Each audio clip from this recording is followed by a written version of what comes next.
मस्तक हे पायावरी या वारकरी संतांच्या दरवर्षीप्रमाणे श्री विठ्ठल आश्रमाच्या वतीने भगवान श्री कृष्ण परमात्म्याच्या जन्माचा उत्सव गंगापूर या ठिकाणी होत असतो. पण यावर्षी आपला अहोभाग्य आहे, गोकुळ अष्टमीच्या दिवशी भगवान श्री ज्ञानोबांच्या जन्माला यावर्षी 750 वर्ष पूर्ण होत आहेत.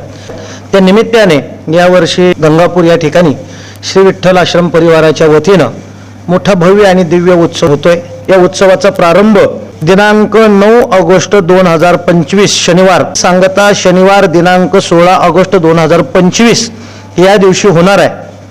तर या उत्सवामध्ये आपण सर्वांनी यावं. आपल्या सगळ्या येणाऱ्या भाविकांची राहण्याची खाण्याची व्यवस्था श्री विठ्ठल आश्रम परिवाराच्या वतीनं या ठिकाणी करण्यात आलेली. त्याचबरोबर हा कार्यक्रम श्री गुरु राऊत बाबा या यूट्यूब चॅनलवरती ऑनलाईन हा कार्यक्रम सर्वांना दिसणार आहे. याचाही सर्वांनी लाभ घ्यावा एवढी विनंती करतो. रामकृष्ण हरी.